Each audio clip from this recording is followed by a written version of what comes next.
Hello, everyone. Welcome. We're just getting ready to start today's webinar, and we're mindful it takes a moment or two to get settled in the waiting room. So we'll just pause for a moment before we start today's webinar.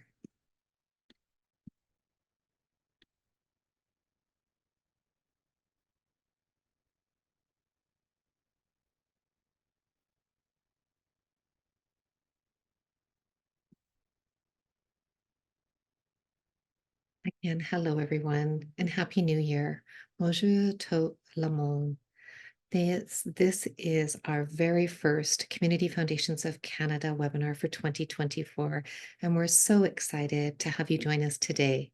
And we can't wait to embark on more learning and growing together over the course of this year. We're starting the year off with a wonderful topic, understanding intersectionality. It is a webinar we will equip you with the knowledge to promote equality and apply an intersectional lens on your work. It is so lovely to have each of you with us today, so please feel free to introduce yourself in the chat while I continue to introduce myself and go through a few housekeeping items. For those of you that I've not met or I may be meeting for the first time, my name is Tracy Vavrick, and I'm a member of the Community Foundations of Canada team, and it is absolutely wonderful to have each of you with us today. And today I'm joining you from my home in Calgary, Alberta, and I acknowledge and pay tribute to the traditional territories of the peoples of Treaty 7, which include the Blackfoot Confederacy, the Tsuut'ina First Nation, the Stoney Nakoda, and the Métis Nation of Alberta. In the fall of 2023, I attended an event in the Calgary area and had the opportunity to expand my reflections and learnings on way I can strengthen my actions for reconciliation. I was asked to consider how I can continue to challenge the systems that create the need for resilience, and that there is a difference between inclusion and belongingness, and that it takes a braid of women to create belonging. And I'm holding space for these thoughts, and how can I continue to strengthen the braids and be part of the healing journey? And how can I actively work towards building an inclusive and caring future of peace, friendship, and understanding? And I encourage you also to take a moment to consider your own connection, your connection to the land, where you are today, and the original caretakers of where you live. And I appreciate each of you for your commitment to exploring ways to strengthen your foundation, yourself, and also your community. Again, welcome, and thank you so much for joining us.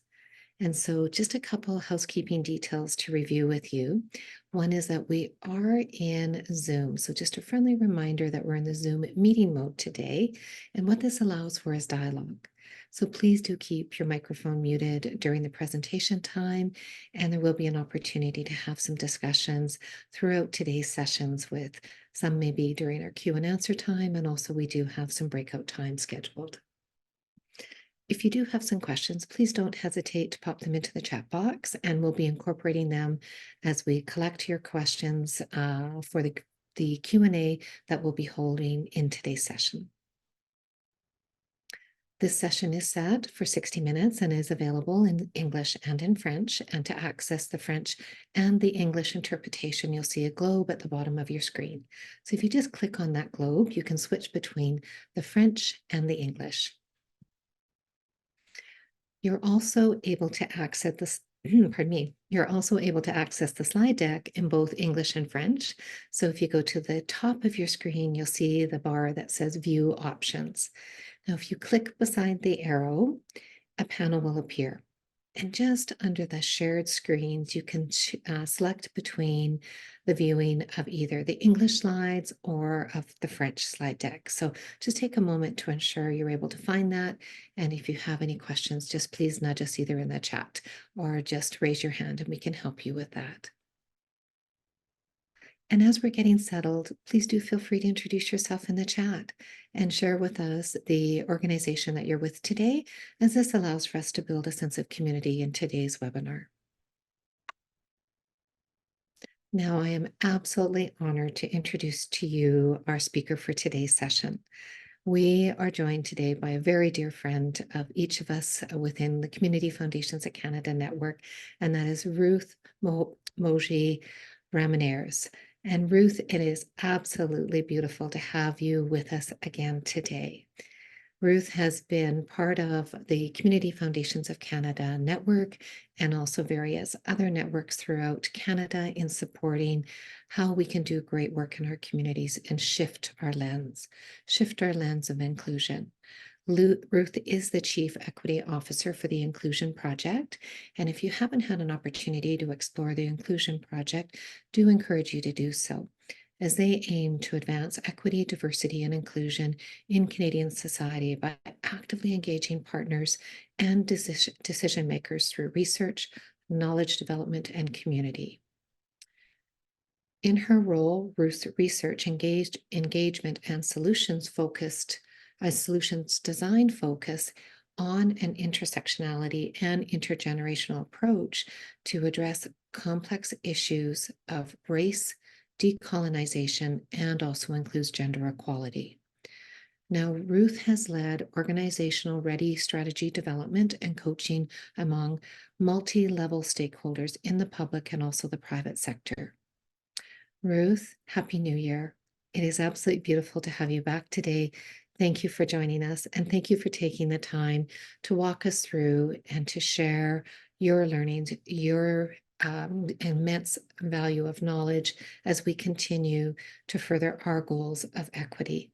Now, Ruth, I'm absolutely honored to turn today's meeting over to you. Tracy, thank you so very much, and a very happy new year to you and to everyone who is joining us. If this is your first time, welcome, welcome.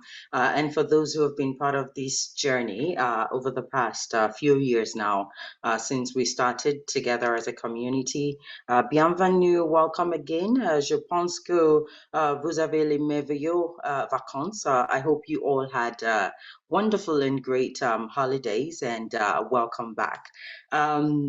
Tracy, I really appreciated your reflection at the beginning there in thinking and talking about some of the personal journeys that you've been on in terms of, exploring this journey of equity and what it means to be sojourners, to be visitors on this land, as well understanding some of the historical ills that oftentimes it's easy to just brush over. I know that that's a journey in evolution for each and every one of us, and I hope that our conversation today is taking us a step further in, not addressing everything that there is to address, but giving us an opportunity to reflect and understand a bit more about our own role, even as we reflect on different aspects of who we are and on our identity as individuals.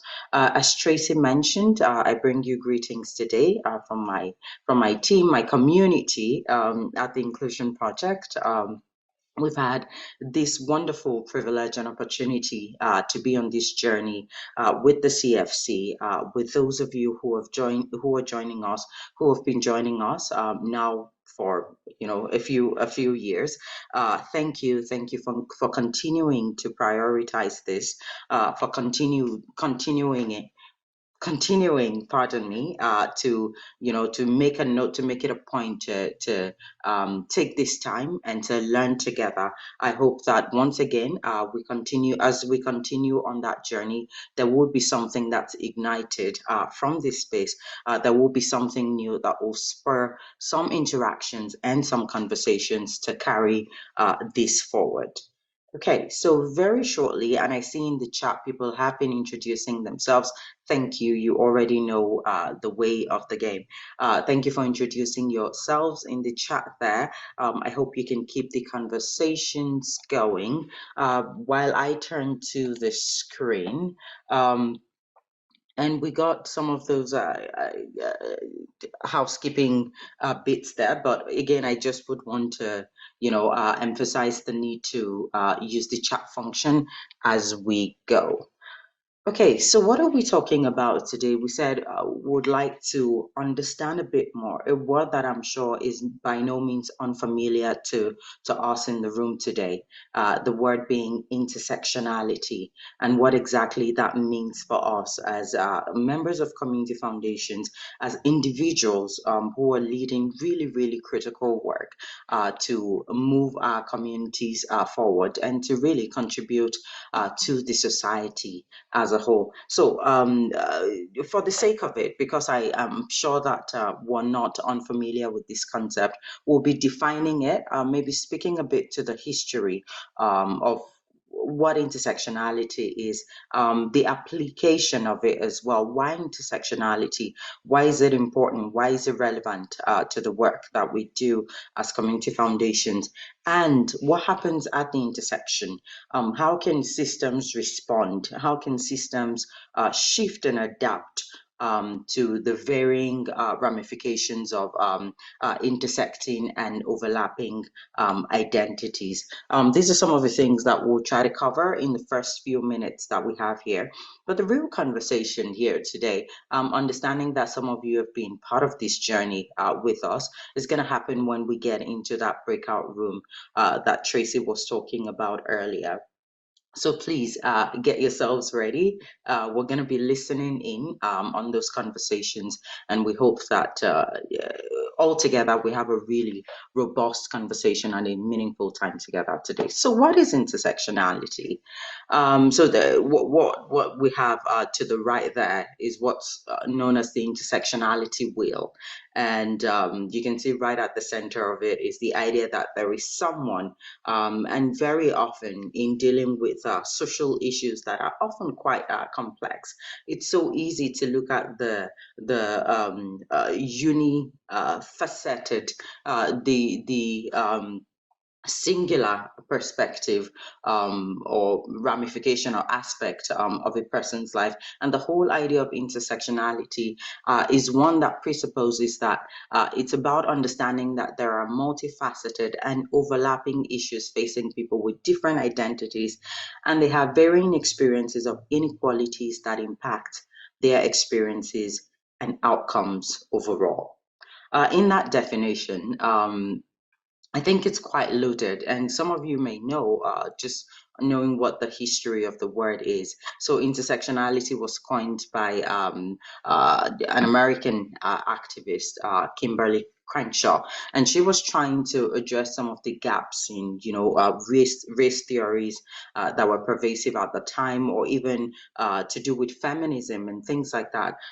Essentially, agitating that we look further than just a singular aperture on issues that impact people. And I mean, again, I'm sure this is not a word that's unfamiliar to us, but it's the idea that myself, as a Black person who's standing in front of you today, there are certain other aspects of who I am, like my gender, my level of education, my ability, my orientation, my class, spirituality, nationality, all of that that very often can be overlooked at first glance. So intersectionality, the whole idea of it really asks us, challenges us to look beyond just what's visible. And for those of us who have been part of this journey, we know and we understand that the only way to see beyond what's visible at the end of the day is by creating spaces for people to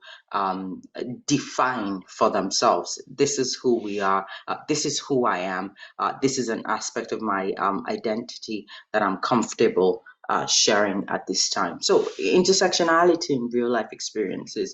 Intersectionality speaks to the dynamic nature of diversity and the growing multiplicity of needs among diverse groups of people. It focuses on intersecting, or using the word to define itself, or overlapping parts of individual identities and the multifaceted challenges faced by the unique categories of designated groups of people. It takes a holistic approach to addressing common challenges, not just filling predetermined quotas or notions or prejudices or biases or assumptions that we make of people. And I think it's a great place for us to start the conversation this year. I think it's a good a reflection point as well, as we carry on. Our work for the rest of the year, in understanding that there may be biases, there may be prejudices, gaps, assumptions that we bring to the work that sort of help us label and categorize people that may be quite far off, or not meeting the mark of who they are as a whole. And here are some examples here, and I'll spend a bit of time on this, because talking about biases and assumptions and stereotypes and prejudices and whatnot, these are some of the ways that they manifest. And these are some of the reasons why it's really important that we think and talk about intersectionality as a holistic framework, as a holistic framing. So, talking about missing and murdered Indigenous women. So, after now, you'll be getting a fact sheet that contains a lot of data and numbers and figures around the percentage of missing and murdered Indigenous women that have been recorded over the years. And what's sad, so if you went on a Statistics Canada website or any other reputable data stream or news stream, what's sad is very often we're not able to capture it all. So whatever numbers and figures you have, you can just imagine that the reality possibly, probably outweighs that. Intersectionality in this case is to do with the fact that there are overlapping issues beyond, for instance, what it means to be an Indigenous person and then being a woman. And are there class issues? Are there other issues that come to play that makes this particular group vulnerable and the target of kidnappings and murders, and in some cases rape as well?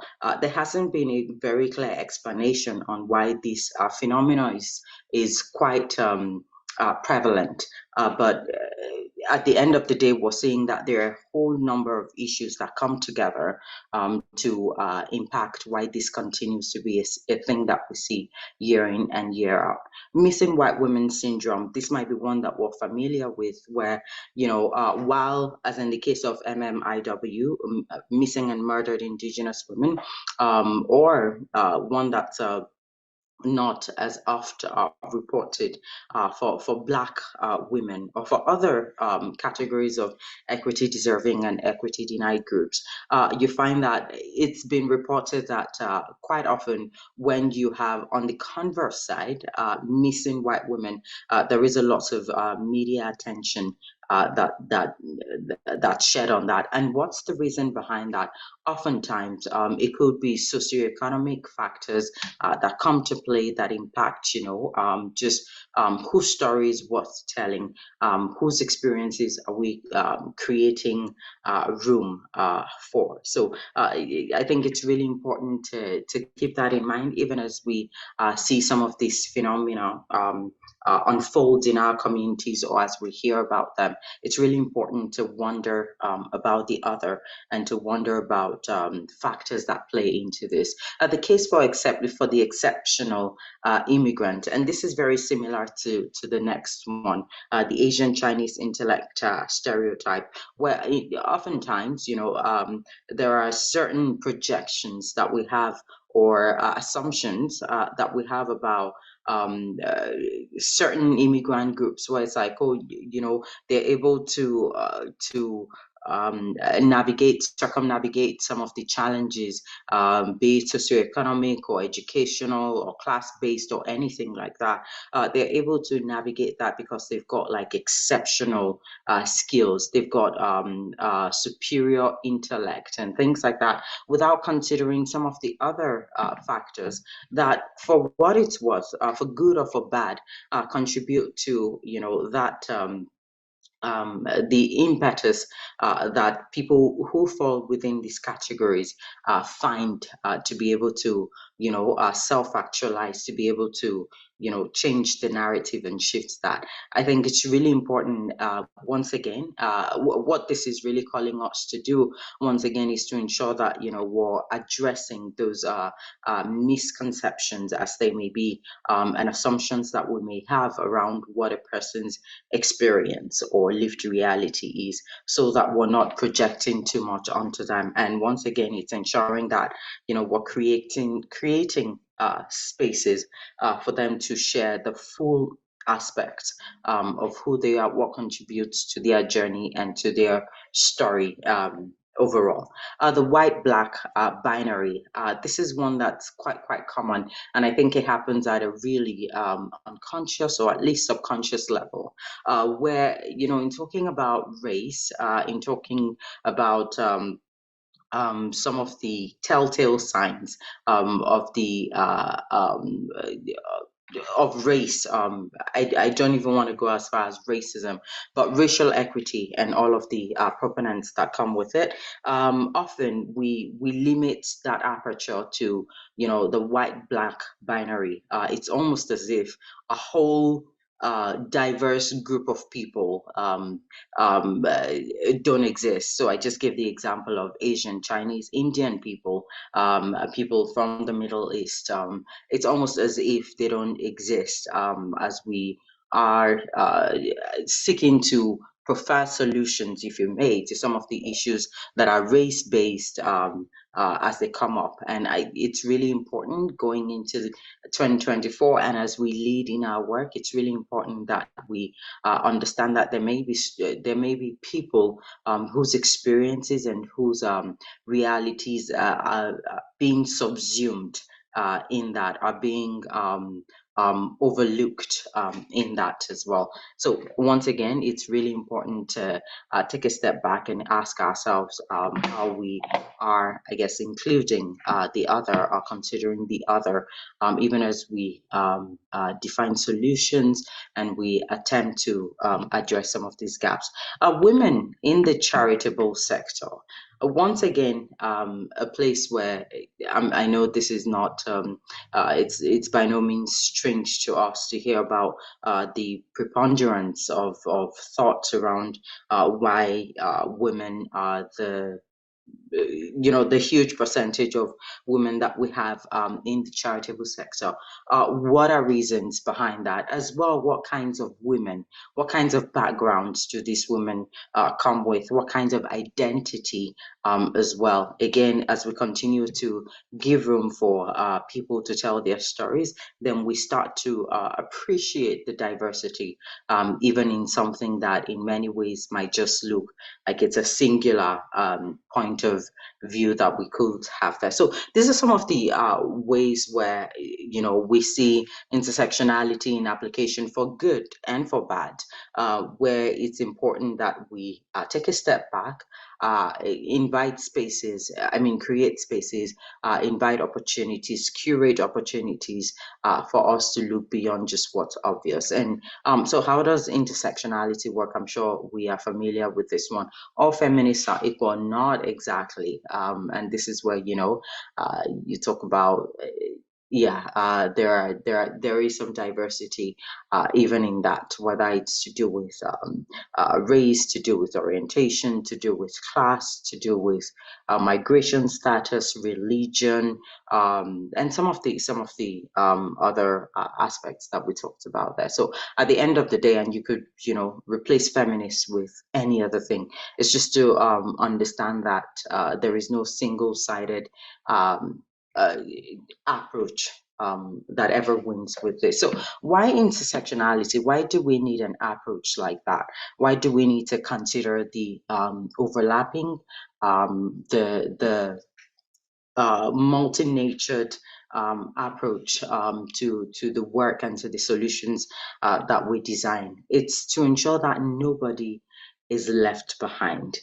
It's to ensure that, in all of our assumptions, in all of our best efforts to, see good and to change systems and to impact change, to truly ensure that we're not leaving certain groups behind. And it's not just checking a box or just having quotas or anything like that.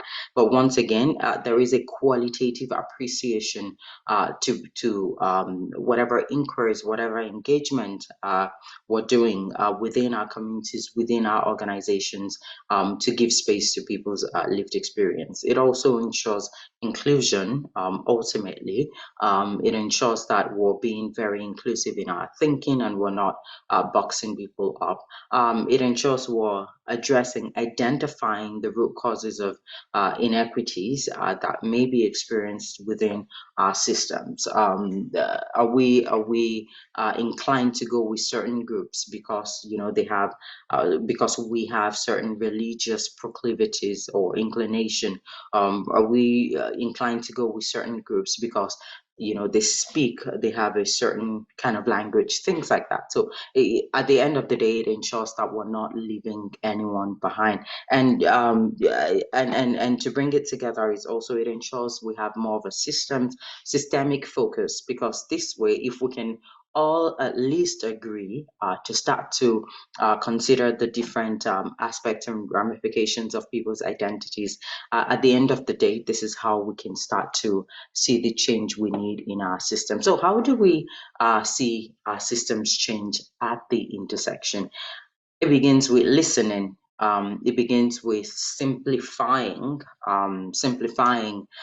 complexities that may exist in our systems, in our structures. And what does that mean? It simply means sitting down with people, creating spaces where we can sit face to face, front to front, and talk about, what is your story? What is your identity? What do you bring here?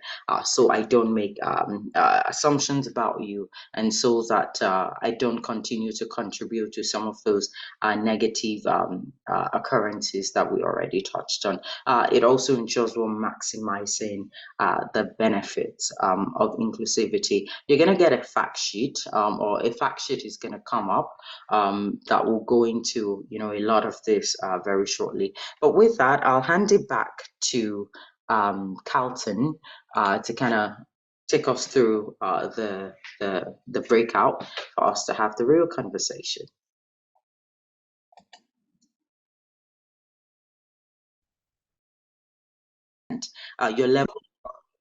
Your level of education and things like that, that really ultimately inform how you're treated by law enforcement, how you're treated by civil society, by organizations that are receiving or serving, even in the case of immigrants and refugees as well, in terms of the receiving organizations, the receiving communities, how welcoming are they? We've seen certain things come out of the settlement sector, all of the brilliant work that happens there. We've also seen some disparities in terms of, how certain groups maybe are served differently than others. And once again, understanding that there are different elements that are at play there.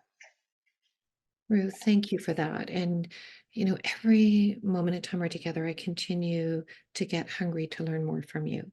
And reflecting on this moment of time, as you've shared, from James to Izumi, did I say that correctly? I hope so, Izumi, that, the differences and what that means in also creating a strength of strong communities. And so as we continue to look through our various lenses, are we also coming back? And this is my interpretation. Are we also widening and lessening our judgment, lessening some of the lens we're looking through? And so I share with you, today has been absolutely fascinating. And I appreciate we're able to have this time for the one-on-one discussion, the time together for, again, that thoughtful conversation, but also a vulnerable conversation today within the groups. And so thank you everyone for sharing. And Ruth, I am so grateful for you that you continue to guide us and lead us through as we continue to navigate our learning journey here. So thank you for that. If you haven't had a moment in time to explore our resource library, I will offer to you that we also have various other sessions that Ruth and others have facilitated for us that are held in our Learning Institute resource library. Some fantastic recordings from some prior events, prior discussions around intersectionality and the work we're doing to create communities where everyone belongs. So I'll encourage you to take time to access the resource library of the Community Foundations of Canada website if you haven't done so in the past. And this will conclude for today's webinar. And so we're very thankful for each of you joining us today. Again, deep gratitude, Ruth, to you and your team for your ongoing support and continued to support us as we navigate our learning experience. This is one, again, event that continues to support the work we're doing. And so please do continue to join us for future events. If you have a moment to explore our events page on our website, we do have some of the additional events posted there, and there's more to come that will lead us into the rest of 2024. And a huge thank you to Caltoon for her design and support and creation of that resource library events page. Also would like to take a few minutes and ask each of you to hold space to answer a poll for us. We are mindful that as we continue to enhance our learning experiences and continue to grow as an organization and to support you, the support of hearing from you is critical. So if you could take a moment to provide us with your feedback in the poll that is up at this time. And also as well, we do have, as I mentioned, upcoming events, and our next event is on January 23rd, and it is on the topic of impact investing in housing. And this is another important topic for community foundations and around understanding how we continue to navigate impact investing, how we can do so as we look at the housing needs across our nation. So again, thank you so much for joining us. If you haven't signed up for the Community Foundations of Canada newsletter, it is an internal newsletter for community foundations.